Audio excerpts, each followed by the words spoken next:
Lunch together, and Amy laid out the vacation itinerary we had planned for the family.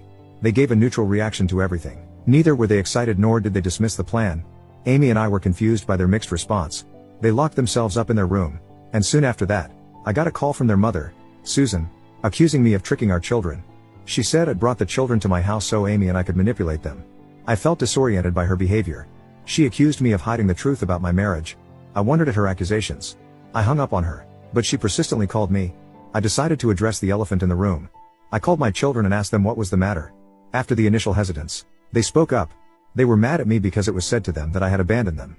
Susan had brainwashed the children against me and had filled their heads with all lies and deceit. I revealed to them the exact truth that it was not Elle. Their mother jumped to another man as soon as she got the opportunity. They were kids back then, yet they remember those incidents very well. I told them how Susan disappeared with them to the old man's house and how she had threatened and chased me away whenever I tried to contact them. I showed them the restraining letter and all my rejected pleadings I made to meet them. They were in tears and regretted believing in their mother's lies all these years. My younger son, Lucas, admitted that once, he tried to reach out to me on social media, but Susan caught him. She emotionally blackmailed him and took a promise from him that he would never contact me again. The children also admitted to having been rebuked by Susan's husband. Susan and the children were mistreated at the family gatherings because they were unmarried. Susan continued to stay as a mistress in his house. Although the man paid for their education, he was never a fatherly figure to them. My heart ached as I got to know about my children's adversity. After all the truths came out, we hugged each other and cried our hearts out. We went for a week-long vacation in Florida and had a great time together. Laura and Lucas bonded with Amy and Mia, who is turning 8 this year. I couldn't be happier seeing all my family together.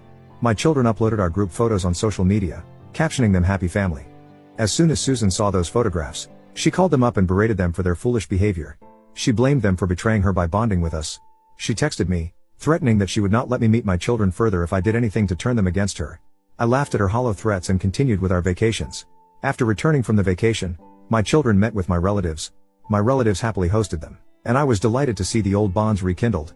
When they were about to leave, they promised to keep in touch, despite Susan's threats. They said that they felt suffocated to live in that house, and they would move back with me once they completed high school. I hugged them and bid goodbye. After going back, they confronted Susan about her evilness, but she turned the table around me, accusing me of manipulating them against her. It's been a few months since they returned, but we talk regularly. I hope to have them back with me. I'll update you if anything develops.